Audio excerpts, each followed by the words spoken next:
Nang gabing iyon, isang banquet table na may iba't ibang Sichuan specialties ang inihanda para sa reception. Tiningnan niya ito at ngumiti ng sarkastiko, kaya pala. Ang mabangong isda ay binuhusan ng mainit na mantika, may kantab na plato ng roasted chicken. Nang gabing iyon, isang banquet table na may iba't ibang Sichuan specialties ang inihanda para sa reception. Tiningnan niya ito at ngumiti ng sarkastiko, kaya pala.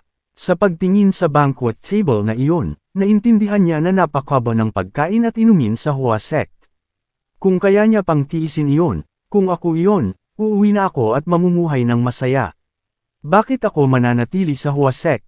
Maayos nang nakatali ang buhok ni Joe Gul. Ipinaliwanag niya, dahil kapatid at Hua sect tayo, kailangang mamuhay ng matipid ang lahat. Pareho lang noong umalis ako, nanatili ako sa bahay, pero sa master school, walang nagbilang. Pagkatapos niyang magsalita, nakasalubong niya agad ang mga mapanlate na tingin mula sa mga taong umalis ng bahay. Siyempre, galit kami, biro ulit ni Chung Mayang. Sabihin mo ang gusto mo, parang may pamilya ang bawat kapatid. Bakit hindi kayo umuwi? Anong ginagawa niyo sa Hua sect? Ate, parang pinalayas ka sa bahay, hindi ka makakabalik. Galit na nagngit-ngit si Baekchun at nagtama, sabi ko, pumunta ako sa Hua sect para mag-aral ng martial arts ng sarili ko, walang nagpal-ayat sa akin, naiintindihan mo. Lumingon siya para manisi ulit, pero kakaiba, Joe Gul, bakit hindi ka gumamit ng kaunting pilak para mag-ambag sa Hua sect para hindi masyadong maghirap ang mga kapatid natin? Bakit kailangan nating mamuhay ng ganito kaba? Itinamo niya, pera ito ng pamilya, hindi sa akin.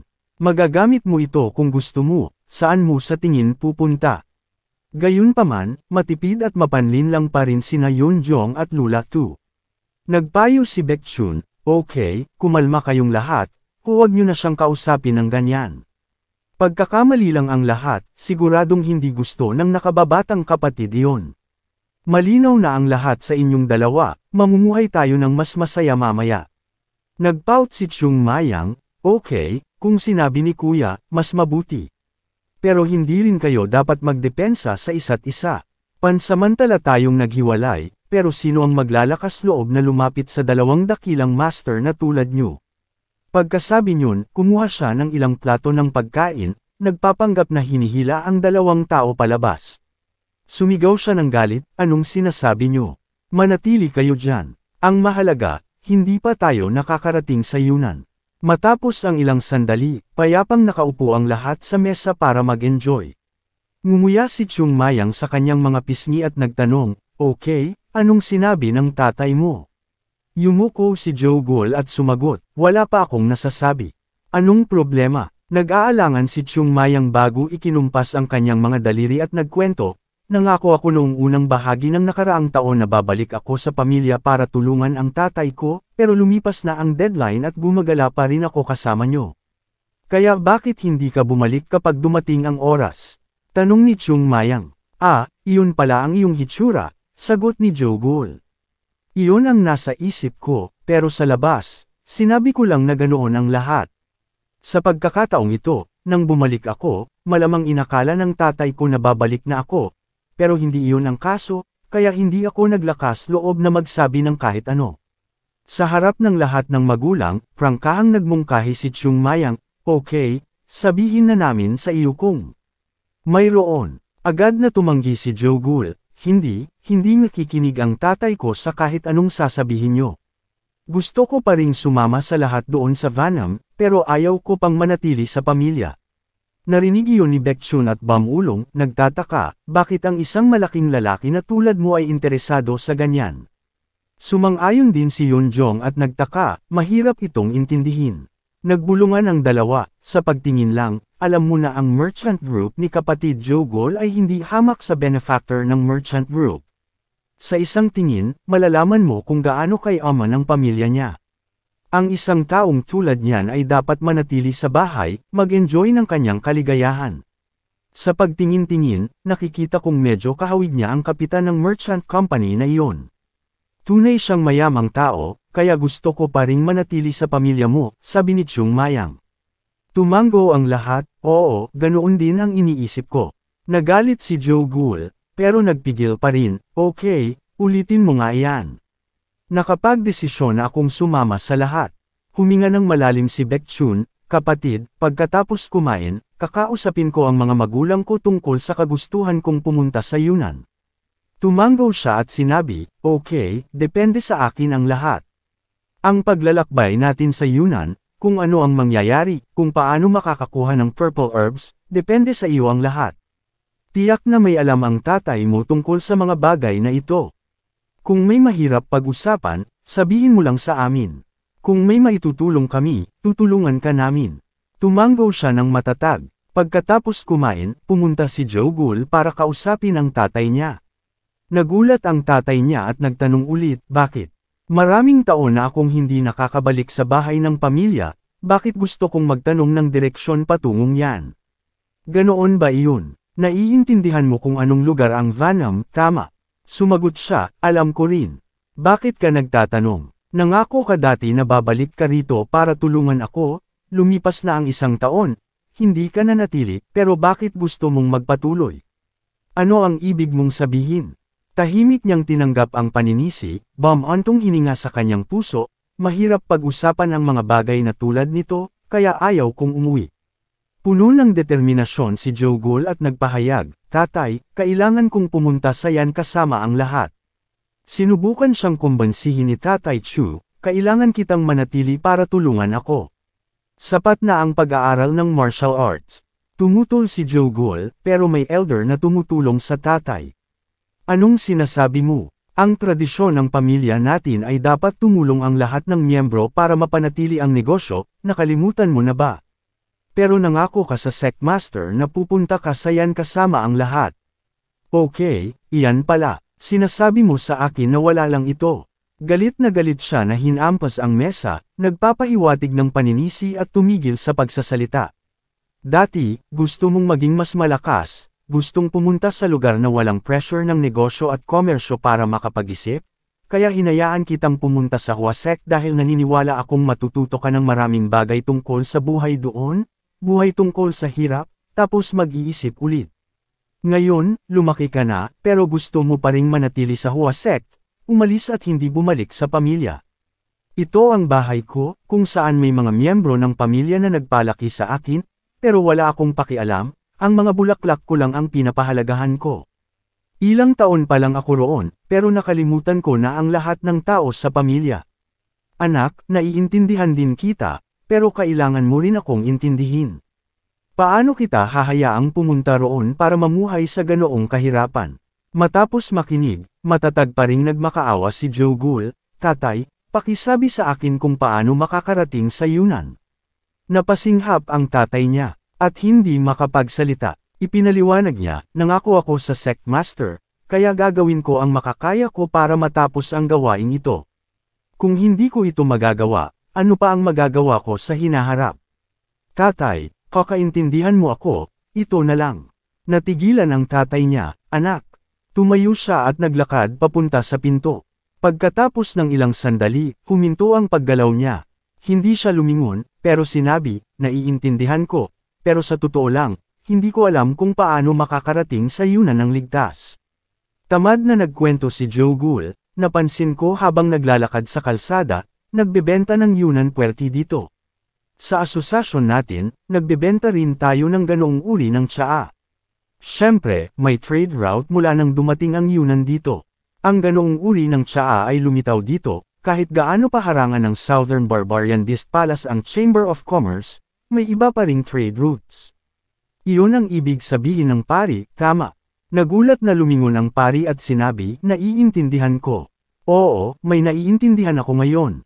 Siyempre, para sa tubo, gagawin ng lahat iyon, kaya maraming tao mula sa yan ang pumupunta pa rin rito para makipagkalakalan.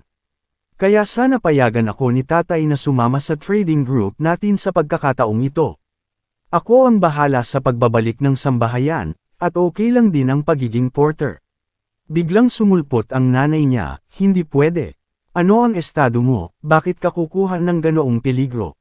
Ano ang iniisip mo sa mga magulang mo? Hinahayaan kang pumunta sa ganoong lugar.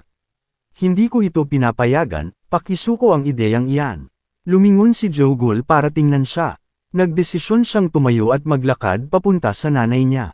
Itinaas niya ang kamay niya gamit ang dalawang kamay para ipahayag, "Nanay, may nagsabi dati na kung gusto mong magtagumpay, kung gusto mong pamunuan ang isang negosyo tungo sa tagumpay, kailangan mong kumuha ng peligro.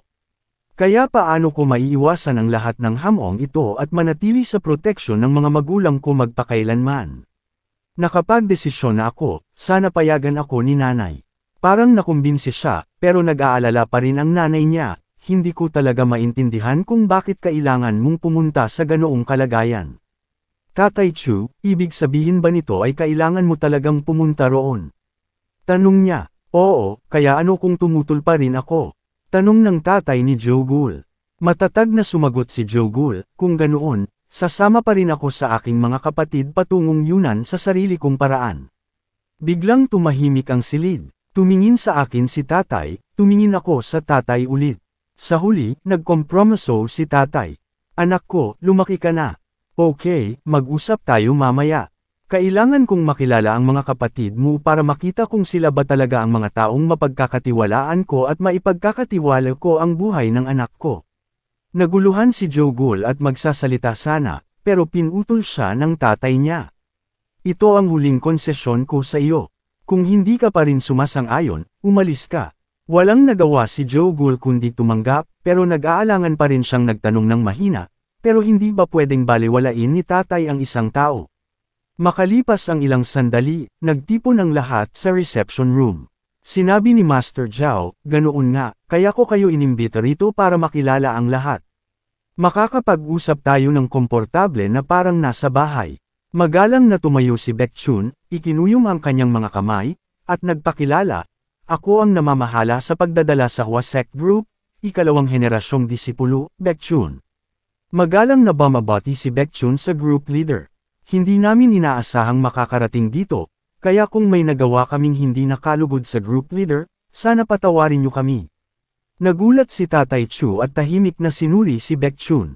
Isang taong may gwapong hitsura, malakas na disposisyon, kumpletong ritual, may alam sa una at may alam sa huli. Napakaganda talaga ng karakter ng taong ito. Maraming talentadong tao ang Hwasek, kahit na hindi na sila katulad ng dati. Tumingin ulit siya sa dalawa, tapos tumingin kay Chung Mayang na nakaupo at nakangiting tanga, tumutulo ang laway dahil may nakita siyang bagay. Nagtanong siya, "Kapatid mo ba iyan?" Ngumiti ng bahagya si Baekchun at sinabi, "Huwag kang mag-alala sa ginagawa ng batang iyon, ignorante siya at walang alam." Ganoon pala, lumalabas na kanina pa nakatingin si Chung Mayang sa mga bote ng alak sa mesa, mukhang masarap. Bumalik sa pangunahing paksa, binuksan ni Tatay Chu ang tanong, "Gusto niyong magtanong tungkol sa sitwasyon namin at sa kagustuhan naming pumunta sa Yunnan, tama?"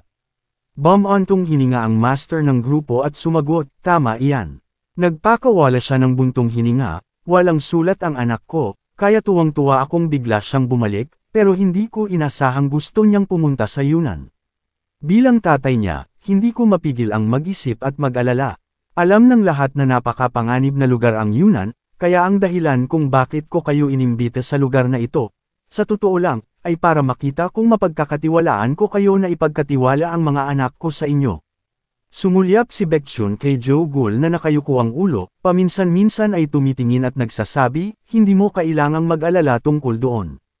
Ipinaliwanag niya, "Kung ganoon ang sinasabi mo, naiintindihan ko rin na walang gustong mapunta ang anak nila sa peligro." Tumigil siya sandali, "Kung ganoon, magdesisyon ka na. Kaya hindi ko papayagang sumama si Joe Gul sa akin sa Yunnan." Mabilis na tumayo si Joe Gul at nagtanong, "Kuya, bakit mo sinasabi yan? Sasama ako sa iyo sa Yunnan, hindi ka makakapunta roon nang wala ako. Kahit mamatay ako, kailangan kong pumunta roon, hindi mo ako pwedeng iwan dito." Okay, umupo ka muna, kapatid, umupo ka." Pinigilan siya ni Baekchun. Sa huli, kinailangan niyang umupo, pero determinado pa ring sinabi, "Nangako ako sa master na tatapusin ko ang misyon na pumunta sa yan sa pagkakataong ito. Kahit hindi ako payagan ng kapatid ko, kailangan ko pa ring sumunod sa taong iyon."